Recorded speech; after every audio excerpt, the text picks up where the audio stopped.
Good morning and welcome to Rising. Happy Monday. We've got a great show for you today. I am again joined by my friend Bovda. Nice to see you. Hey, good to be here. How was your weekend? It was awesome. I mean, the weather was awesome. Of course, we had the Easter egg hunt, so we just had a lot of fun. It was a good Easter weekend. So it was a busy one though. And if you were around the DC area this morning, you were lucky because there wasn't much traffic. A lot of folks off. So that's true. good. That was nice. Yeah. So, we've been following so much of the news that has been happening over the weekend. What's on your radar? Happy to tell you. Let's get to it. Is the Democratic Party about to be taken over by AOC? And would that be a good thing for Democratic chances if it is what happened? Let's discuss. First of all, it's worth asking, who is actually in charge of the Democratic Party right now? That's a question on the minds of millions of people. On one hand, the Democratic base is finally somewhat fired up to work against the Trump administration. Even I can admit that. Now that Trump is taking a bunch of actions that Democrats stridently oppose, like carrying out the widespread deportations of illegal immigrants at any cost. We've begun to see some protests all over the country. Not very effective protests, mind you, with small-ish numbers of mostly older Americans waving signs and chanting cringe slogans about how much they don't like Elon Musk, etc. But hey, at least they're doing something. What is the leadership of the Democratic Party doing? Very little. In fact, DNC Vice Chair David Hogg, who's apparently being hailed by the party as some expert on the youth vote, even though he has no qualifications whatsoever besides being kind of a youngster himself, has actually vowed to spend $20 million to primary members of his own party. Hogg said, "We have a culture of seniority politics that has created a litmus test of who deserves to be here. We need people, regardless of their age, that are here to fight." Now, this might shock you, but I actually kind of agree with Hogg on this. Democratic leadership is excessively, self-defeatingly obsessed with seniority. Wait your turn, even if you're in your late 70s by the time your turn comes around. Meanwhile, Republicans have jettisoned all those old guardrails. Doesn't matter if you're old or young. Doesn't matter if you've been in government for decades or just got interested in politics 5 seconds ago. Doesn't even matter if you're a Republican. If Trump likes you and the MAGA base likes you, congratulations, you're in. The Democrats are like the opposite of that. It doesn't matter if the base likes you. It doesn't matter if you're broadly popular. The party hates bold, out-of-the-box thinking. It loves conformity and waiting your turn and being as procedural as possible. That's in terms of its political strategy, not its politics. I absolutely think the Democratic Party does want to implement all sorts of, in my view, absolutely radical policies. It just doesn't want to do that in ways that are as obvious as the Republican Party. When Trump wants, for instance, Harvard to fall in line, well, he threatens the institution directly on social media.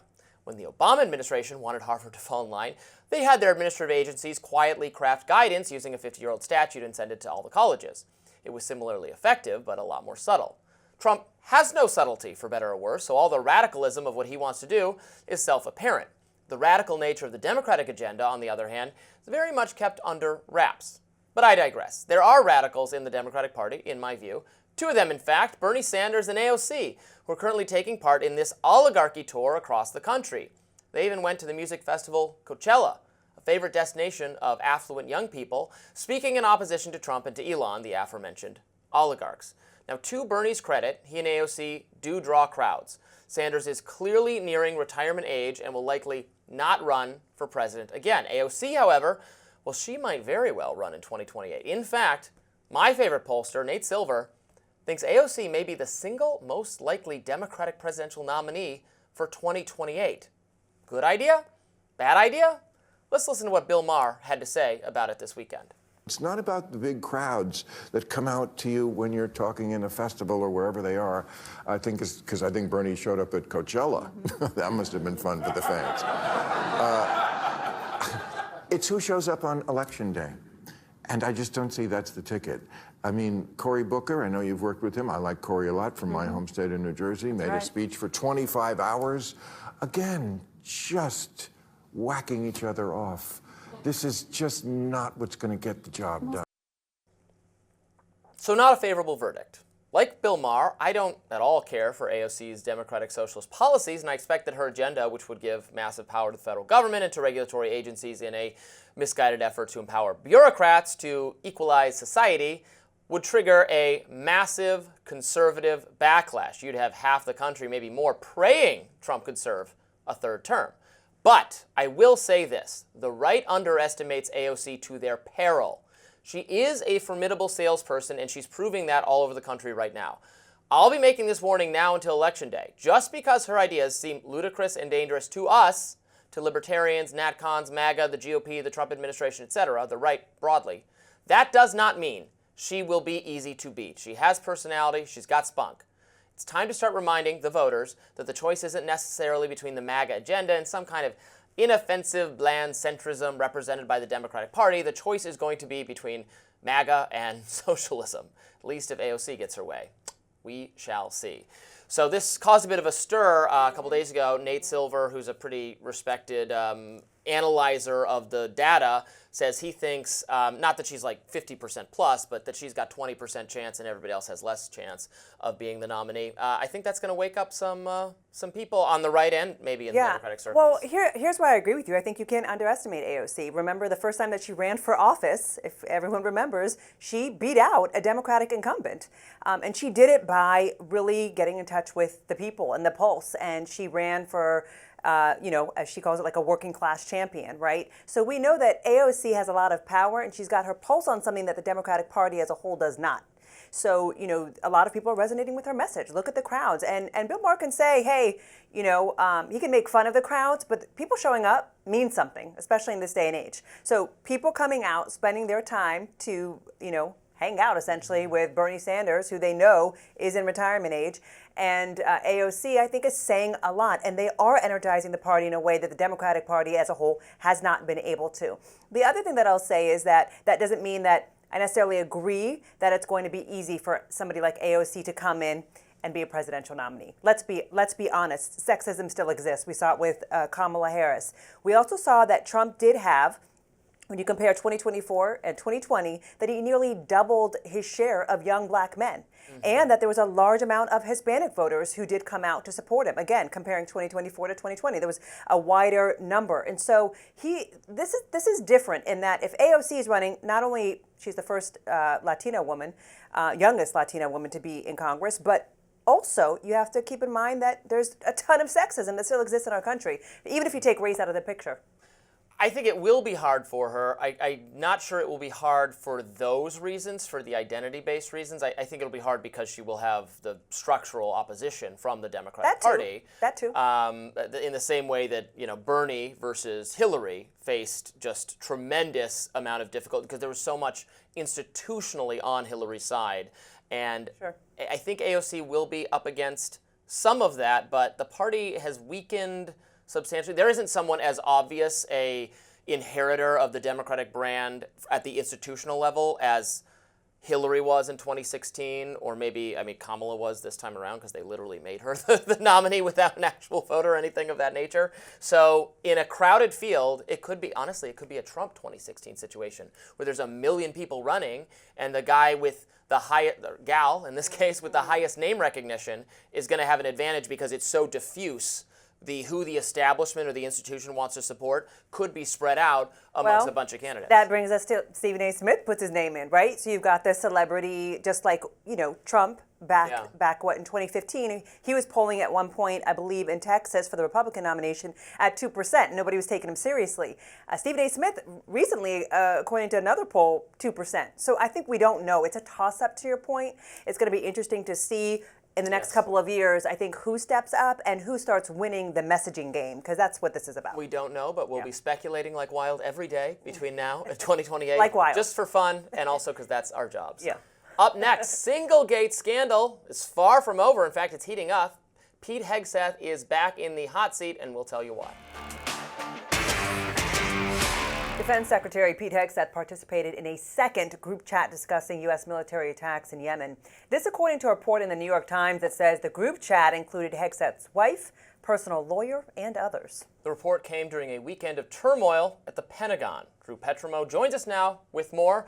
Drew, how is the Trump administration responding to this story? Well, hey, Robbie and both. The response so far is attack the messenger. DOD spokesman Sean Parnell saying this is an old story being promoted by what he says is the Trump-hating media. And there is an aspect of this that is old news. We already knew the defense secretary had talked about sensitive military operations on Signal, a commercial messaging app. We learned of that because a journalist was accidentally included on the text chain.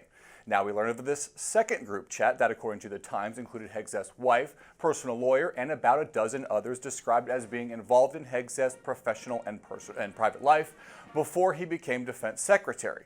The Times says the information shared on the text chain in mid-March was sent from Hegseth's personal cell phone and included upcoming flight schedules of military aircraft targeting Houthi rebels in Yemen. Still, White House spokeswoman Caroline Leavitt said this morning the president absolutely has confidence in Hegseth and he stands strongly by him. Hegseth was asked about the report at an Easter celebration this morning at the White House. This is what the media does. They take anonymous sources from disgruntled former employees and then they try to slash and burn people and ruin their reputations. Hegseth is apparently referring to DOD officials, including one of his former senior advisors who were fired last week amid an investigation into department leaks. Those officials described themselves as supporters of the Trump-Vance mission to make the Pentagon great again. They released a statement on Saturday saying they'd been slandered and fired without cause. Hegseth's chief of staff also reportedly leaving his post. And another former top DOD official under Hegseth wrote in a Sunday op-ed that the department has been in total chaos for the last month, adding that more bombshell stories are expected this week. Guys? Thanks so much, Drew.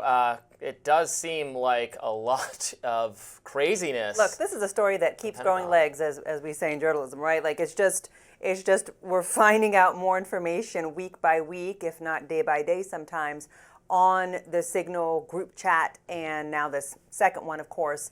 And it seems the Trump administration still is saying, we're defending him. I also don't want to get distracted by just this narrow aspect of it, because there are some other things going on. There was a purge of officials working in the Pentagon, working with Hegseth, that had recently come on board, including someone I know of, Dan Caldwell, who is somewhat of kind of my ideological bent in terms of foreign policy, a more America first, a less interventionist foreign policy. I am getting the sense that inside the administration there is really a ideological conflict, argument, debate going on between people who want a more hawkish response to Iran as those negotiations are being worked out, that is more deferential to the government of Israel, to Netanyahu, and that's on one side, and then people on the other side who are more in a MAGA base, America first, be less involved, don't escalate tensions with Iran, is giving Israel everything it wants and then some, actually going to be good for our own security, a more skeptical of intervention.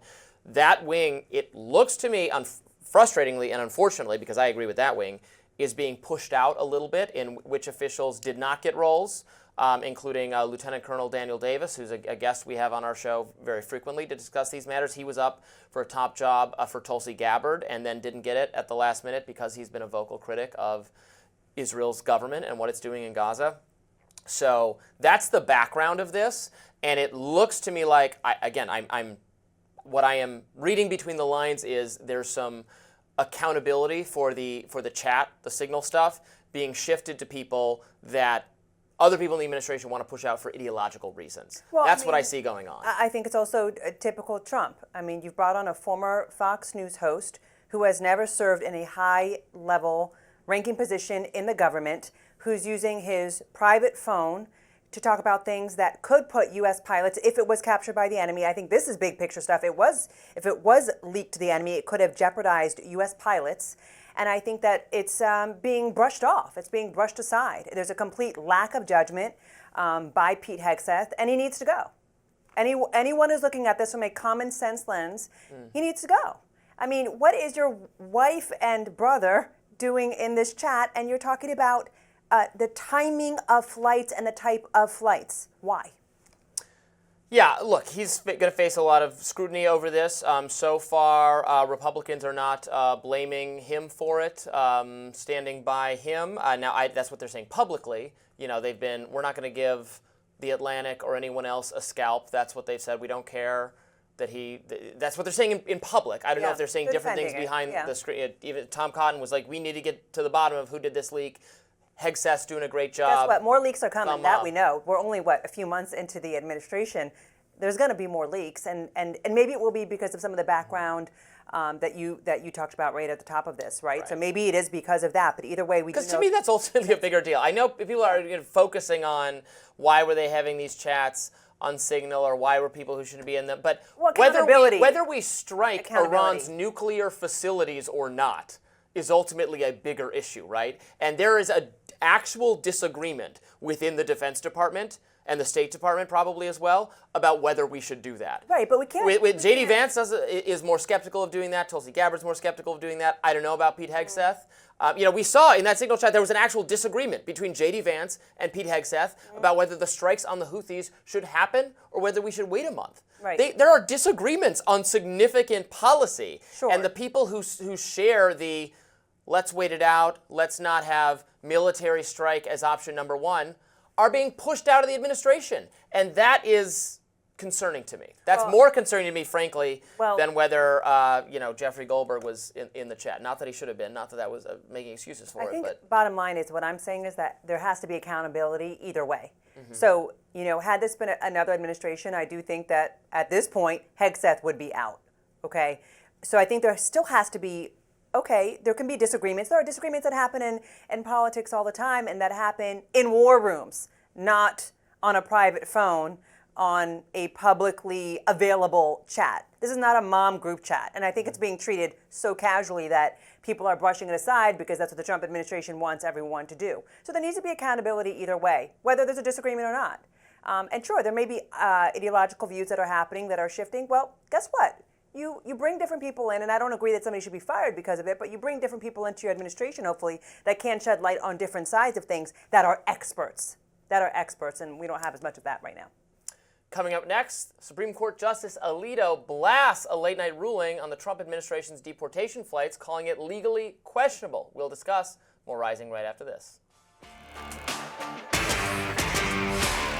The Supreme Court on Saturday dealing a major blow to the Trump administration, blocking Trump from using the Alien Enemies Act to deport any Venezuelans that are currently being held in North Texas. Now, the High Court said deportations could proceed, but only after those about to be removed had a chance to argue their case in court and were given, quote, reasonable time to contest their removals. The decision drew sharp dissent from two of the court's most conservative judges. Justice Samuel Alito pointed out that the court acted, quote, literally in the middle of the night and said there was, quote, dubious factual support for granting the emergency stay. Meantime, conservatives online are suggesting the president ignore the High Court's ruling. Sean Davis, editor-in-chief of The Federalist, or founder of The Federalist, posted on X, quote, if the Supreme Court is going to ignore the law and the Constitution, then the president is obligated to ignore the Supreme Court and put it in its place. And Jesse Kelly, another conservative, took it a step further, writing, arrest anyone who tries to enforce this, dissolve the Supreme Court entirely if they push. This all comes as Senator Chris Van Hollen says Salvadorian President Nayib Bukele set him up when meeting with the man mistakenly deported from Maryland. Take a listen to this. I think at some point, the president of El Salvador realized it was looking really bad. The Salvadorian authorities tried to deceive people. They tried to make it look like he was in paradise. They actually wanted to have the meeting by the hotel pool originally. All of that was a setup, right? Senator Van Hollen also said Abrego Garcia was denied a phone call when initially arrested in Maryland and indicated that Abrego Garcia had been traumatized during his time in a Salvadorian mega prison, though he says that Garcia has since been transferred to a different prison.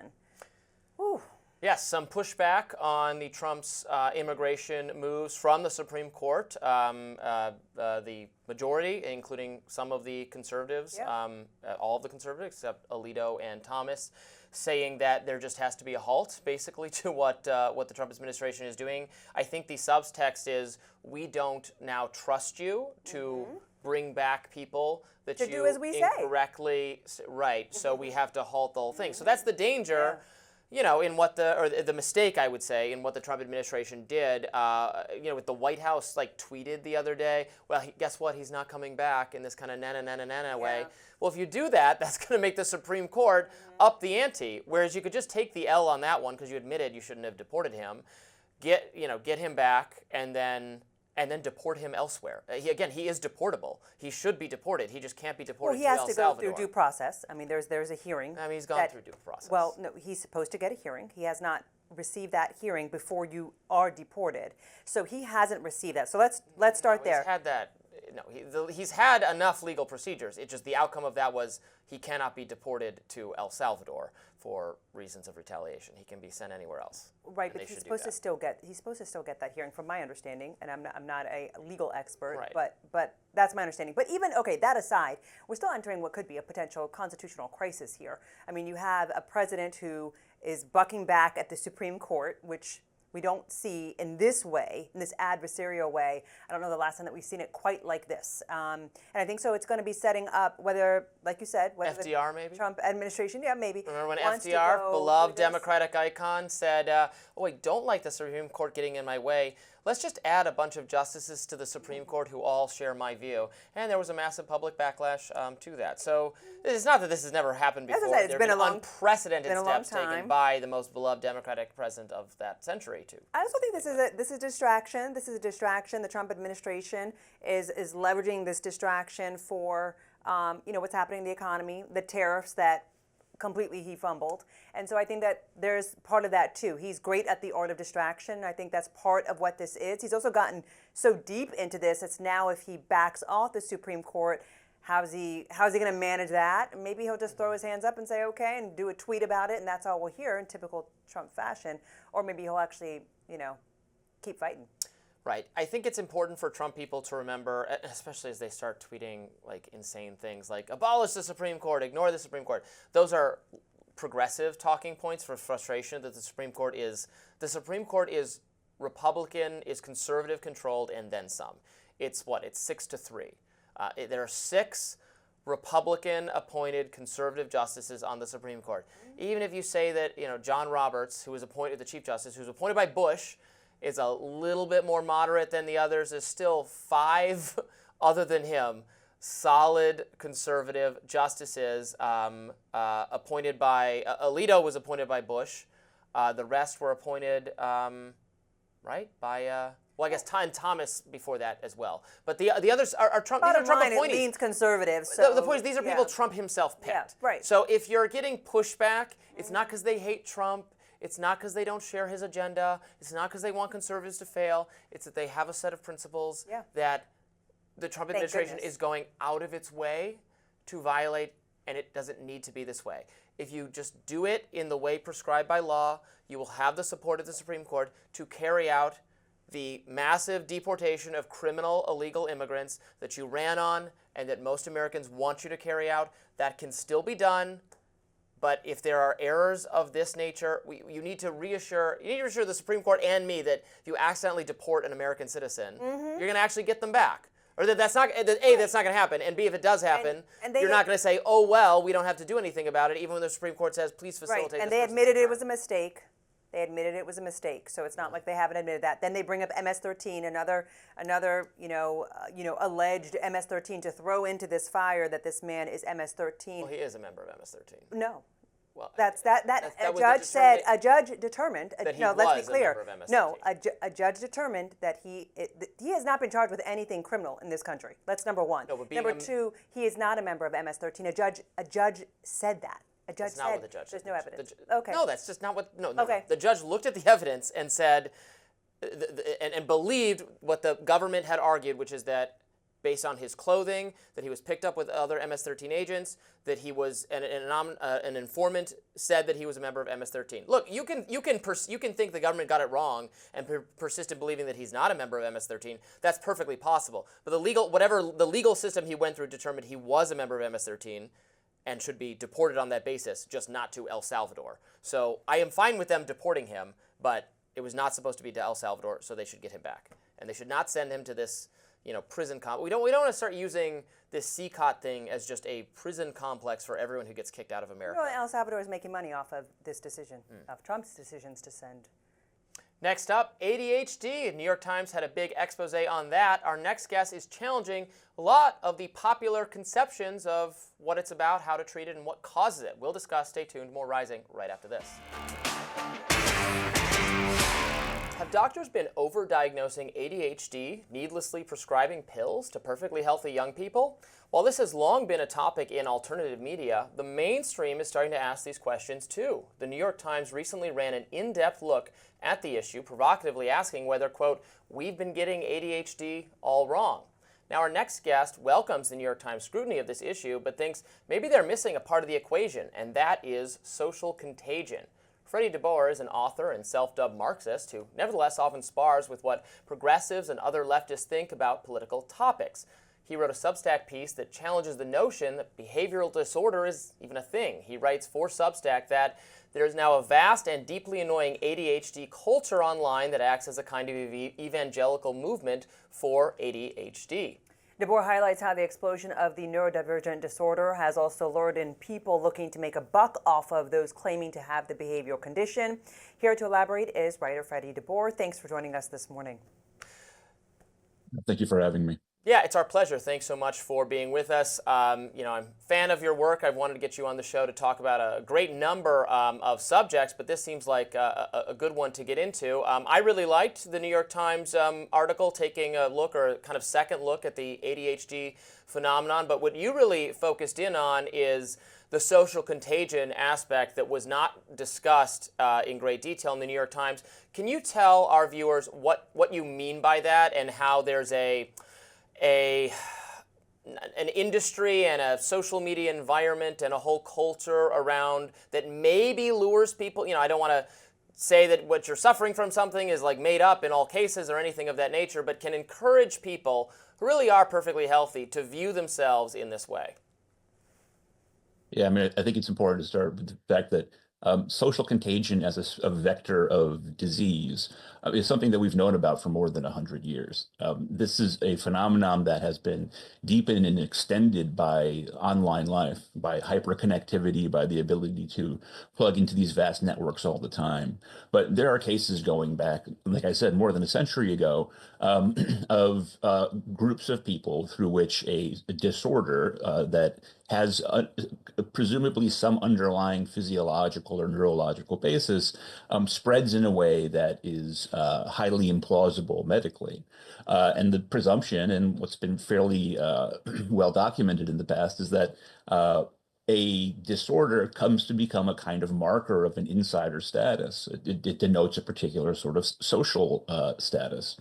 And if you look at a illness like ADHD, you will find that online there is an absolutely vast edifice of ADHD culture, ADHD media. There are multiple websites that are dedicated just to people with ADHD. There are innumerable forums and groups for people with ADHD. There are these groups that put together social events just for people with ADHD. There's networking just for people with ADHD, etc. And what seems clear to me is that obviously there are people whose neurology puts them at a certain particular extreme on certain parts of sort of like the neurological spectrum in a way that damages their ability to concentrate, and they deserve sort of medical care and medical attention. But there's also a lot of people who look at all this stuff and say, wow, that seems like fun. This is an opportunity to get attention. This is an opportunity to get sympathy. And with ADHD in particular, this is an opportunity to get access to prescription stimulants, which lots of people enjoy using, even if they don't have anything. And I think it is bizarre to write a big brick stop piece about the rise of ADHD in the world's biggest newspaper, and not even for a second really consider the fact that this looks like an entertaining club to join. Well, let me ask you this on that thread. A lot of parents, and I know a lot of parents who look at a number of options before they end up with medication for their child. A lot of them say this is the choice that I have now that I've looked into many options. Do you think that many parents actually want to prescribe this to their kids?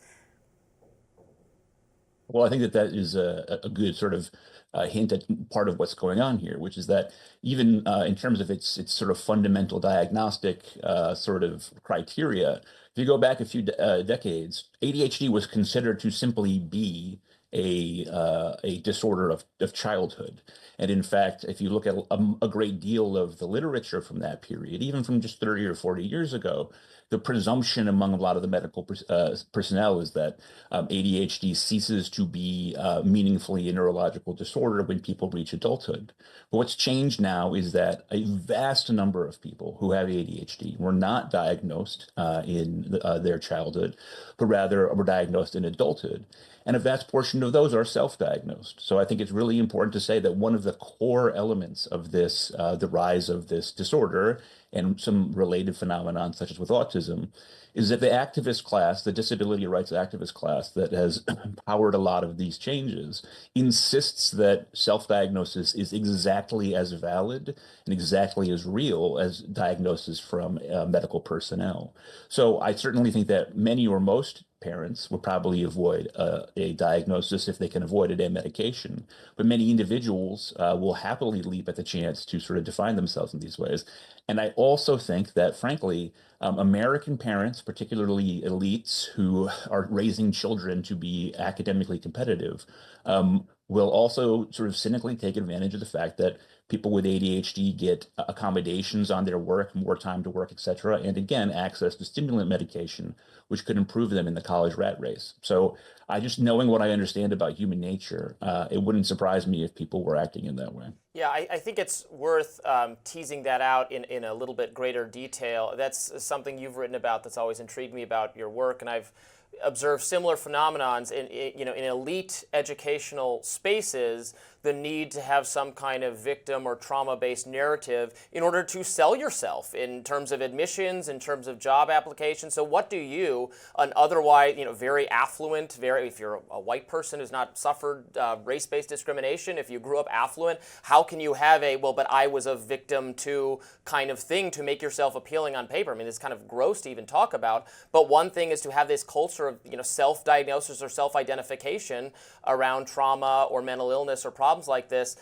At the same time, I read through what are supposed to be the symptoms of ADHD, and it just sounds like, to a certain degree, individual preference and personality. It's like inattentiveness to detail or only caring about some things but not others. Doesn't that describe all of us?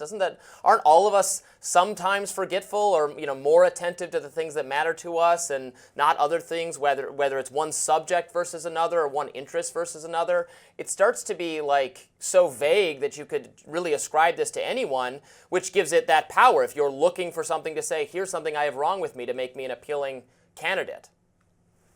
Yeah, I mean, look, this is a really big part of this sort of online ADHD community is just mushrooming the number of symptoms over and over again so that the definition becomes so capacious, no one could find themselves outside of it. So if you go into a Google image search, for example, and you put in ADHD memes, you're going to find a lot of people saying things like that, for example, you ever go downstairs to get something and by the time you get down there, you forgot what it was you went to get?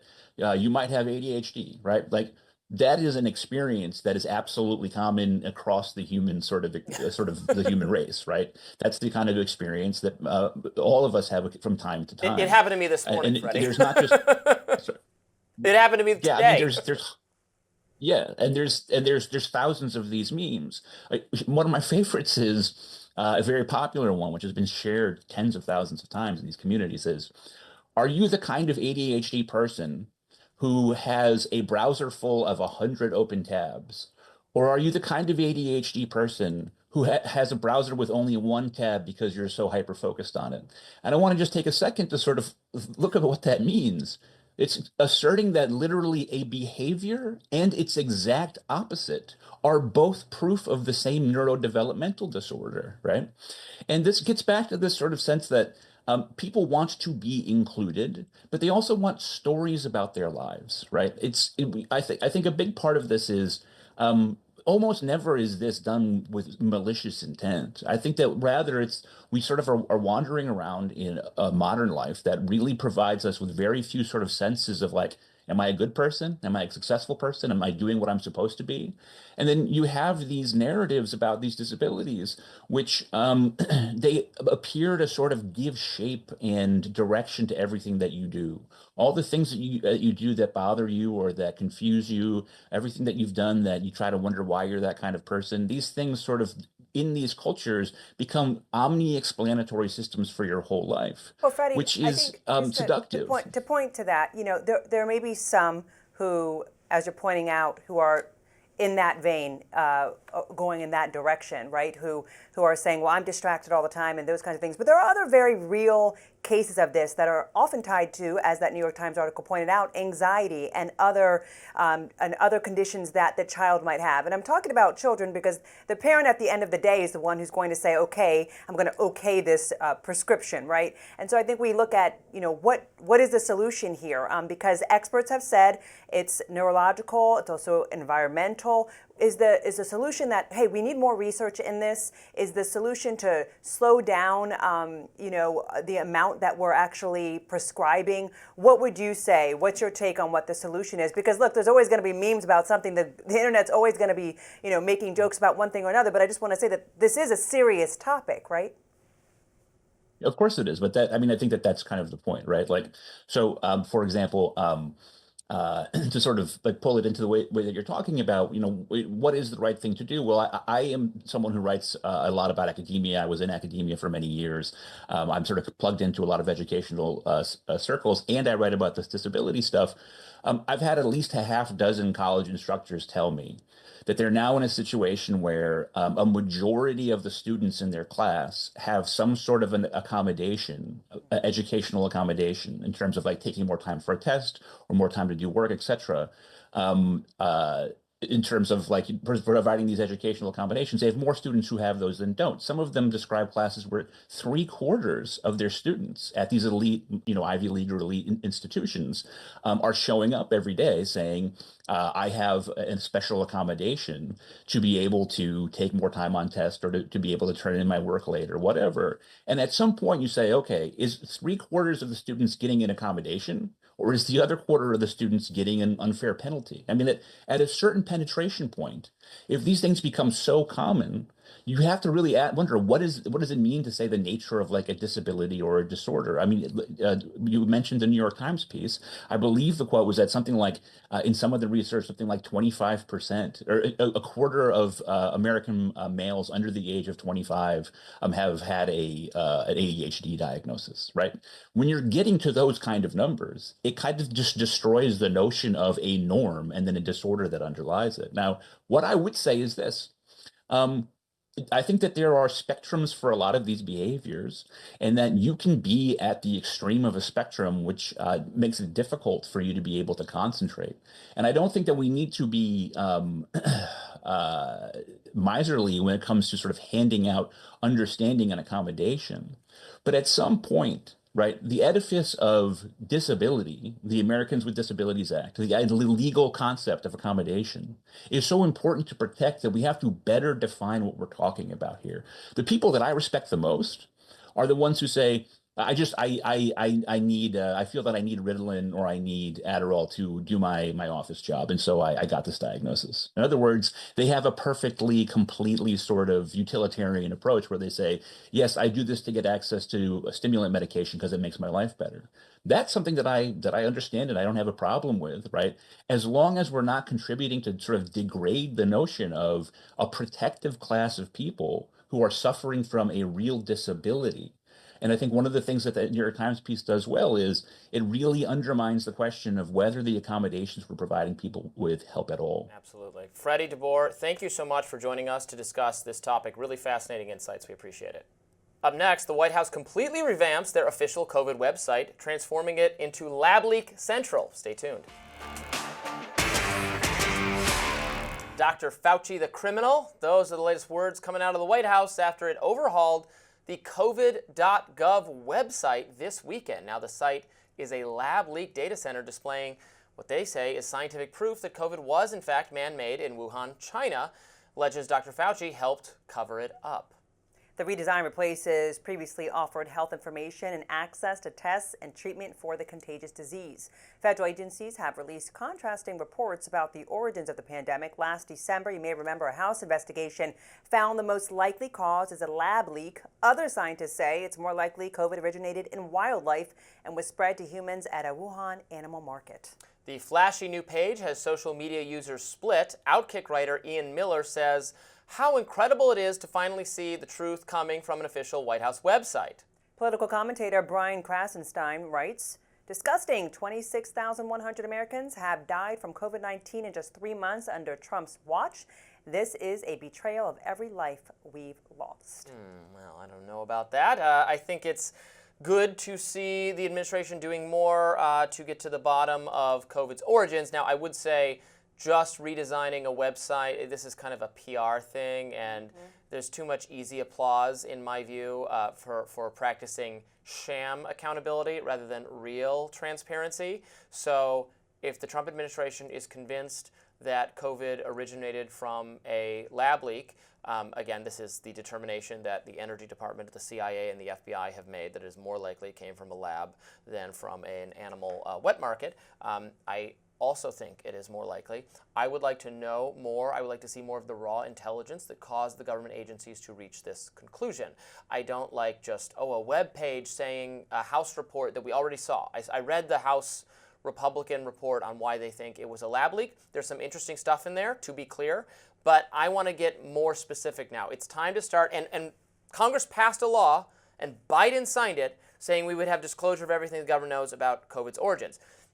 Despite doing that, we did not get that disclosure. In fact, we had a guest on, Emily Kopp from the Daily Caller News Foundation last week, I believe, to discuss how that intelligence that Biden was supposed to release just didn't get released, relating to the military games that took place in Wuhan, where there were apparently American U.S. service members got sick with COVID-like symptoms. Now, my question, COVID-like symptoms, was that just cough, cold? Well, that could be anything. If it's loss of taste and smell, and this is before, mind you, the animal or the wet market outbreak, well, that would be very indicative of the wet market not being the cause of COVID if people were sick with COVID before it happened. So anyway, the government might have more information about that. I want to know. Why don't you put that on the website? Or if the scientists were sick, put that on the website rather than, we all conclude it was lab leak, yay, good job, go home. It looks like a book cover. Let's be honest. It looks like a book cover. You have Trump in the middle of it. It really just looked. It kind of does look like a book cover. It's a bit humorous. Like if you look at it, it looks like a campaign book cover. It's propaganda, in my opinion, to justify the number of public health cuts that have happened. Distract again from what's happening in terms of all of the cuts to things that are incredibly important. We've had experts that have been cut from health agencies, including things that they studied for infertility, you're laughing, but mine safety, smoking. These are all cuts that have happened, and experts, and I think that there's something to be said for the distraction that's taking place when it comes to COVID. We're not even putting up there, even if we go along the path of, okay, this is for, related to everything COVID. Well, what about any treatment? What are you talking about for people who are talking about long COVID? There are people who are going through long COVID right now who might go to a website. They would love to lean on their government for solutions of what they can do, and there's nothing really there on that page talking about treatment. So I think that it's two-part. They're totally missing a chunk of information that would be very helpful to the American public, to your point, also going back into the history, things that were promised to the American public. And then also, it's just propaganda to justify all of these cuts that are happening. Long COVID is a controversial subject, and it's not really, I don't think the science is settled on that, Short and I would not want the Fine. If we even went your, okay, fine. Even if you don't agree with long COVID, fine. Well, it's not that I don't agree with it. I think short COVID. I certainly think people can have lingering health complications from being ill. I'm not dismissing that at all.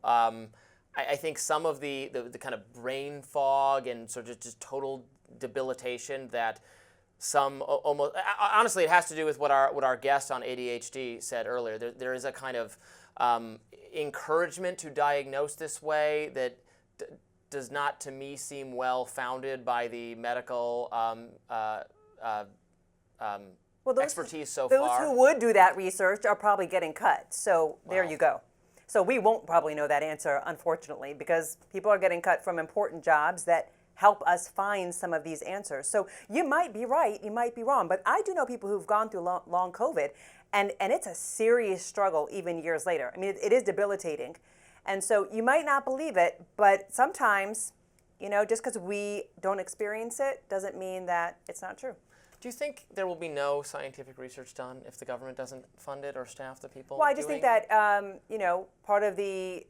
part of what the American government does is force service to find out about certain elements that are happening in our society that we may not be privy to, and they're finding out about it. They're doing the research before, so that when things do happen, we're prepared and we're equipped. So do I think that none will happen? No, but I think the American government was behind a lot of it. But sure.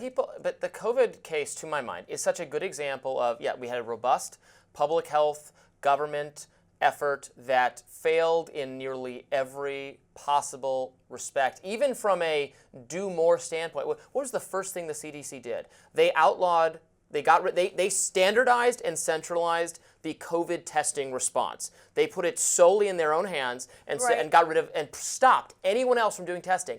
And they effed it up.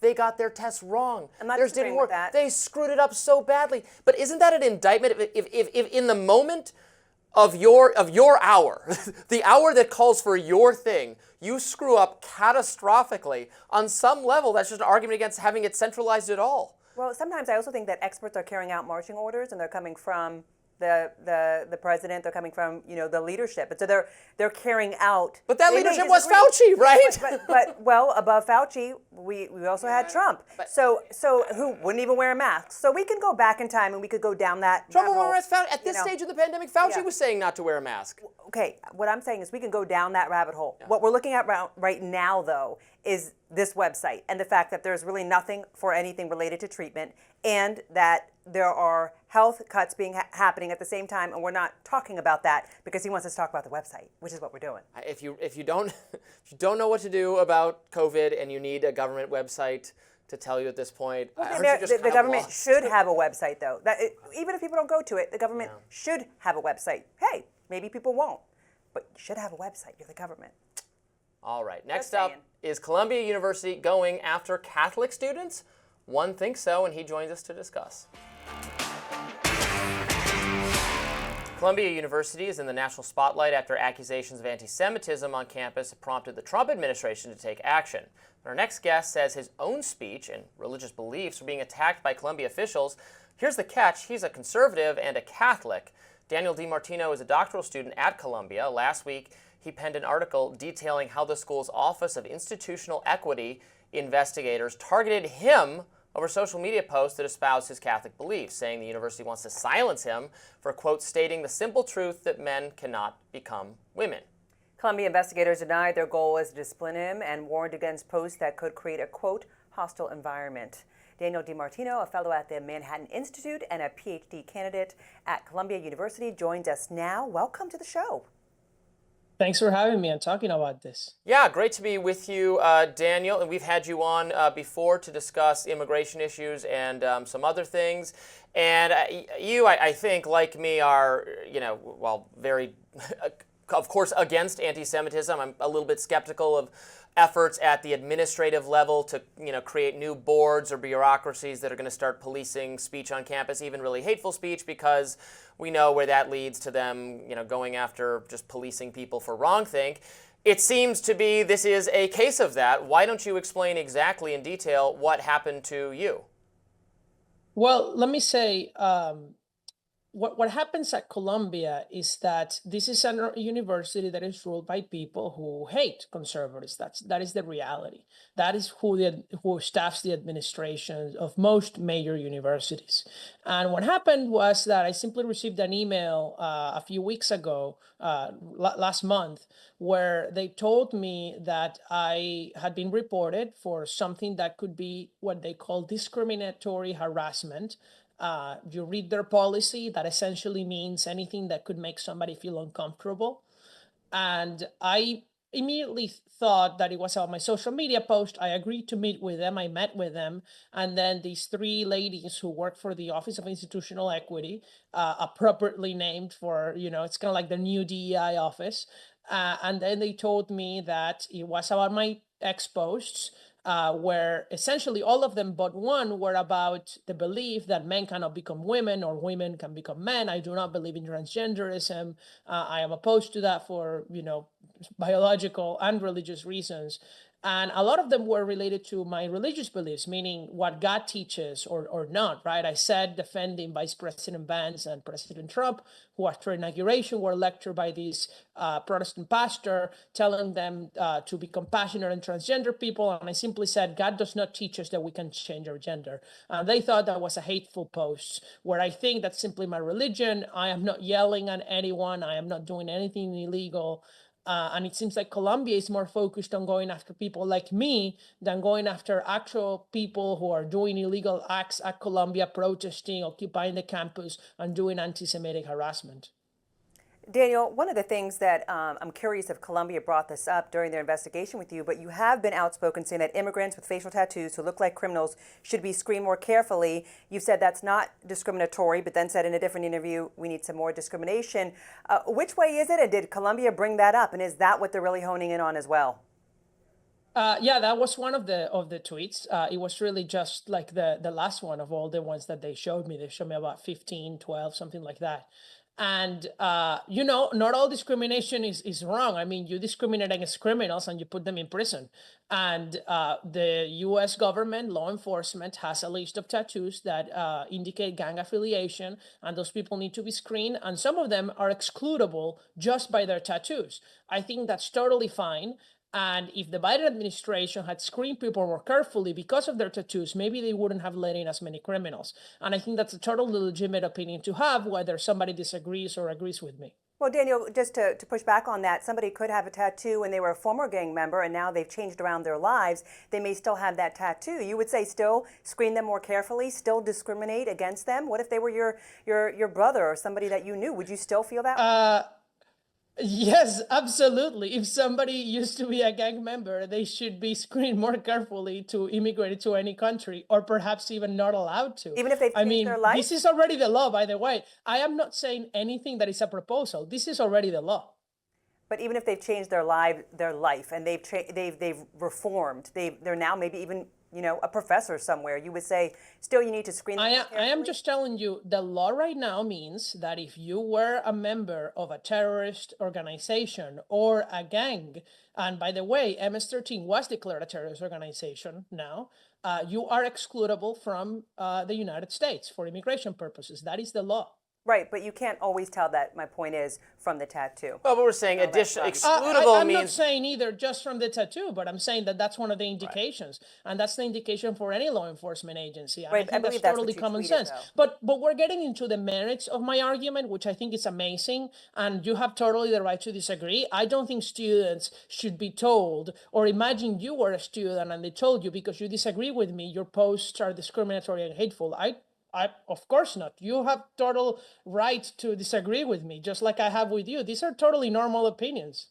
Right, and debates that should be happening on college campuses of all places. So the idea, I mean, I'm not surprised the administrators did this to you at whatsoever, because, I've covered these things for like almost 20 years now of officials at college campuses hauling dissenting, people on all sides of the political spectrum, anyone with some kind of contrarian or dissenting view, getting hauled before some board and having to answer for their tweets. So that's not really surprising. What is, I think, interesting about it is this moment in time, the pressure Colombia is facing, including from the Trump administration and from people on the right. And, I'm arguing with people that I've often agreed with or who've said there's, too much persecution of free speech or dissent on college campuses.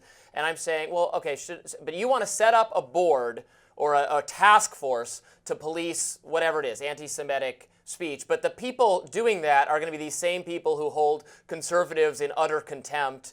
And, right, so like the very do something more about hateful speech on campus. That mandate in practice is Daniel DiMartino gets hauled before some board to ask questions about his Catholic. Right? Well, my concern here is the problem isn't necessarily speech, it's about actions, right? Colombia did not expel most of the students who occupied the campus. Colombia did not take disciplinary action, and is just now trying to take some of it because of funding pressure from the Trump administration. That is a big mistake. And the fact that they do choose to spend their time going after conservatives shows that they really only care about silencing conservatives, not about enforcing the law. Alvin Bragg, the district attorney of Manhattan, did not charge all these criminals who trespass to occupy private property with crimes. He should have charged them, he should have arrested them, and they should have gone for a trial if they didn't waive that right or declare themselves guilty. That did not happen. We need to enforce those laws. If you want to support whatever other idea and you do it in a respectful way, I don't think that there's any reason the university should hold you before a board for your comments, though. Where's the investigation now with you, Daniel? Could you just give us some insight? Where did it leave off, and what do you anticipate going forward with them? You know what's really funny? 2 hours after I published my article, which had been weeks after I had met with them, they sent me an email saying the matter is closed. But then they also said, which I don't know where they got this from, please do not disclose. You're not allowed to disclose any information that you obtain in the process of this hearing. I'm sorry, but I did not sign an NDA with you, and I'm going to say what I believe in, and this is not something anybody can tell me. I love that these are supposedly, this is one of the most prestigious institutions in the country, highly educated, legally literate people. They all say, oh yeah, you can't disclose this to anyone. What are you talking about, right? You didn't sign any kind of agreement on that. Utterly farcical. Yeah, no, they think they are the government, Yeah. and they just really hate religious people. They hate conservatives, and they also, and I don't like this phrase very much on how it's used, but they don't know what time it is, Robbie. They don't understand that this is the worst time in U.S. history, perhaps, for a university to go after conservative students, to go after religious students. This administration has rightfully made its policy to defend conservatives on college campuses, to defend Christians, and it is not okay for universities to discriminate against Christians and conservatives like they have for so many years. Daniel, thank you so much for joining us. We appreciate it. Nancy Mace facing fierce backlash after posting a video of herself cursing and ranting at a constituent in a store over the weekend in the makeup aisle of all places. That's up next. South Carolina Congresswoman Nancy Mace getting into a profanity-laced back and forth with one of her constituents in the aisle of a makeup store over the weekend. The constituent allegedly asked her if she would be holding any more town halls. In response, you can hear in the video, Mace told him to stop harassing her, and it devolved from there. She posted this, by the way. Take a listen. You're getting in my face about a town hall. You could have gone last year. Would you like me? If you have any plans to have more town halls this year? I have town halls every year. I have over a dozen every year. Because you people on the left are crazy. So I'm You're absolutely f***ing crazy. I'm absolutely You are. And get out of my face. You're insane. Goodbye. You're insane. F*** you. That's what you are. You're a disgrace. I asked you a simple question, and you just to go on this tirade and tell me you. Yeah. You. Disgusting. Get out of my face. You. Get out of my face. Try it again. What's your name? What's your name? What's your name? Yep, I sure did. First thing you're gonna say to me is Absolutely. me for asking you a question. Get the out of my face. You. Now. You. The confrontation seemed to take a turn for the worse when Mace said unprompted, quote, "By the way, I voted for gay marriage twice." And again, she posted this on Twitter or wherever she posted it. Shaking my head. So she wanted to record it and posted it. So she's proud of this? I mean, She's just such an attention-seeking individual. She lost it, let's be honest. Lost her cool, lost her composure at best. I think she's lost it in general. It's deplorable. Again, if she was recording her, I would have some sympathy. I mean, wouldn't. she's a public figure, so she wouldn't. has not an expectation necessarily of privacy. I don't think it's good to harass public officials necessarily. But it was, yes, he did not actually harass her from what we saw. I mean, maybe you never want to judge everything by a small number of. Could have filmed in the midst of it. But if you're a government official, you just have to say, thank you, I appreciate your feedback, and How about that's what here's you're the number supposed to do. You got to have a little bit of a thick skin. Well, thick skin and decorum. Like that, you are a congresswoman. She thinks of herself as a real housewife.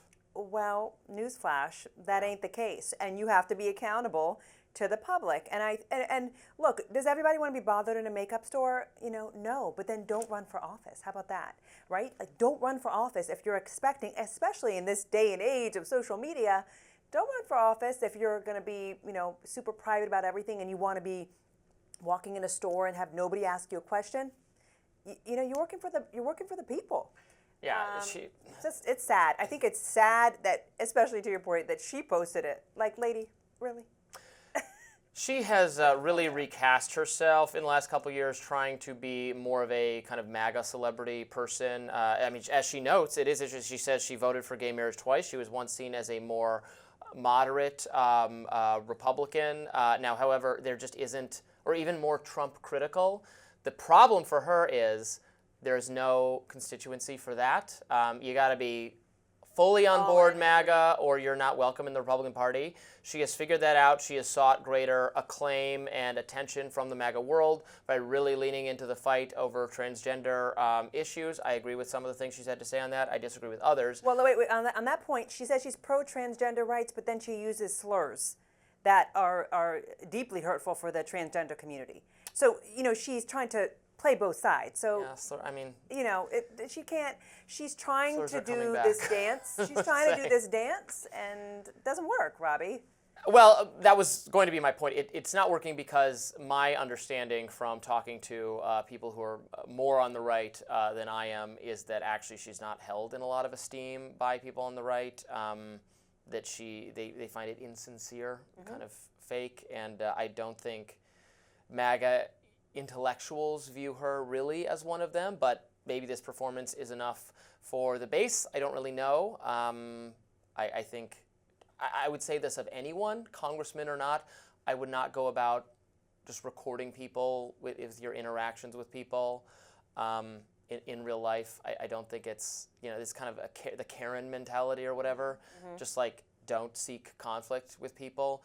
Maybe that goes for the guy as well, but yeah, I don't know why everything needs to be recorded. Everything needs to be recorded. Surveilled. Well, right. Do you like feeling surveilled all the time? People are. I mean, there's cameras pointing at us right now. Well, right, and I'm also not running for office, Yeah. And if I was, I think I would expect that, again, because of the times we're in. I think it's just naive to think that you're going to get all this privacy when you decided to run for office, and social media and Twitter or X is out there. So I think that it's pretty naive to expect the privacy in the makeup aisle. I think what would have been more appropriate would be for her to say, hey, you know what? Even if she didn't know if she was going to host more town halls, because this is what it was about at the end of the day. So, hey, you know what? I'm not sure when our next town hall is, but I'd love for you to attend. We're thinking about doing one this summer or this spring, and here's the number, and here's the information, and it's also on our website, and you can contact me anytime.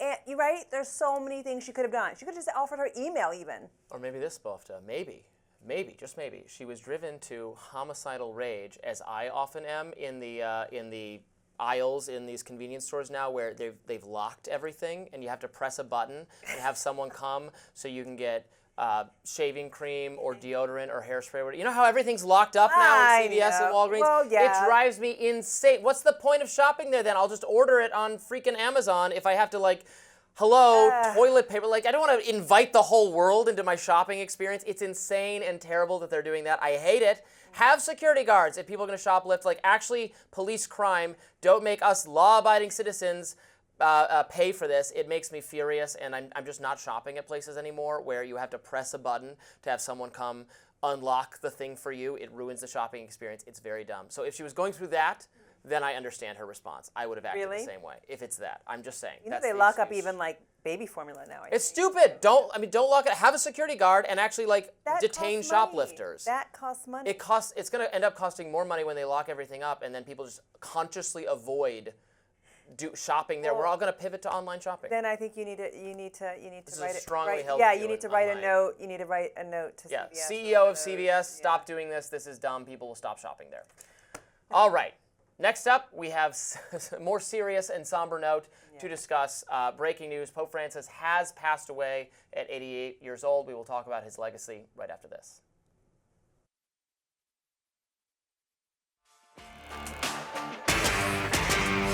Sad news to get to. Pope Francis has died at 88 years old after a long battle with a chronic lung condition. He passed away on the morning of Easter Monday. In February, the Pope was hospitalized with bronchitis, and 4 days later, he contracted pneumonia. The Pope kept a busy schedule on Easter Sunday yesterday, defying doctors' orders to take it easy. After he met with Vice President J.D. Vance, Pope Francis shared an Easter blessing from a balcony that overlooks St. Peter's Square in the Vatican City. In a message read to the crowds by a Vatican aide, the Pope condemned the war in Gaza and anti-immigrant stances. The speech read, quote, "How much contempt is stirred up at times toward the vulnerable, the marginalized, and migrants. I think of the people of Gaza. The terrible conflict continues to cause death and destruction and to create a deplorable humanitarian situation." Now, the Pope was a strong critic of the war in Gaza and the Trump administration's immigration deportation policies. Pope Francis was renowned as the People's Pope, known for his focus on human rights advocacy and global equality. The Vatican will observe 9 days of mourning, and people from all across the world will come to pay their respects. So sad news. He had been very ill, had a month-long bout of pneumonia, bronchitis, etc. And so he passed away just after Easter, which is the largest celebration in the Catholic faith, which he's in charge of. I am myself a Catholic-educated young person. I went to 12 years of Catholic school, and I was just in the Vatican last year on a visit to Italy. I'd been as a kid. I was able to go again and see St. Peter's Basilica and all the history and tradition there. It's really beautiful, moving place, even if you're not of the Catholic disposition, the history and all that. This is a figure who has presided over a church in a state of change, like many other religions, dealing with a more secular world, especially in the kind of places where Christianity, where Catholicism comes from, Europe and then the U.S. Still, the Catholic faith is flourishing in South America and Africa to a greater degree. But he was a pope who was viewed as a more liberal or progressive figure compared to his predecessor. Now, he was not necessarily more progressive on the kind of social conservatism that church doctrine compels, but was more keen to emphasize income inequality, environmental issues, treatment of migrants, opposition to war. That's something his all his predecessors similarly call for: an end to war and an end to violence and suffering. That's a welcome position, I think, of the Catholic Church to emphasize that. It was interesting, of course, that he was able to briefly meet with J.D. Vance on Sunday, given Trump administration's policies.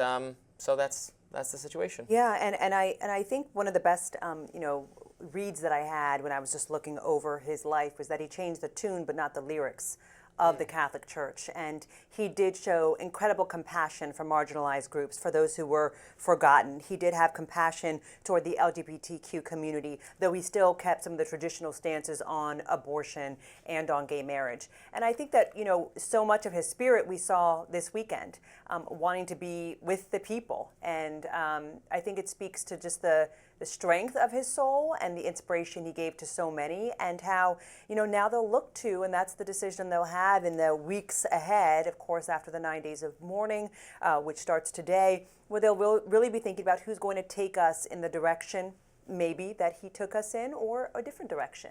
And that remains to be seen. That will be interesting. Of course, many people know this, but yes, the College of Cardinals, the people in the red robes, they meet to pick a new pope. They meet in the Vatican, and they discuss and debate. We don't know exactly what goes on behind the closed doors, and then they send smoke out the chimney, right? And do you know what? It's I think it's black if they pick one, and white if they don't. I don't remember which way it is. I know. Don't on the church. I hope none of the brothers who raised me, the Lasallian brothers who taught me in high school, are not paying attention right now, because I don't remember what color it's supposed to be if they do successfully pick a new pope. But that is what their next task will be, right? Yeah. Someone who's going to continue in the same direction as Pope Francis, or a different direction. That will be up to them to decide. One thing for sure, beloved. The Pope was beloved by millions, and whether those who were of the Catholic faith or not. And I think that what a soul, that people saw him as warm, very smart, and someone who spoke up for those who would otherwise be forgotten. And so may he rest in peace. Millions of Catholics around the world in mourning because of this news. That does it for us today on Rising. Please be sure to like, share, and subscribe so you never miss any of our content. And for those of you who like to listen while on the go, we're now available anywhere you can find podcasts. We'll be back here tomorrow. See you then.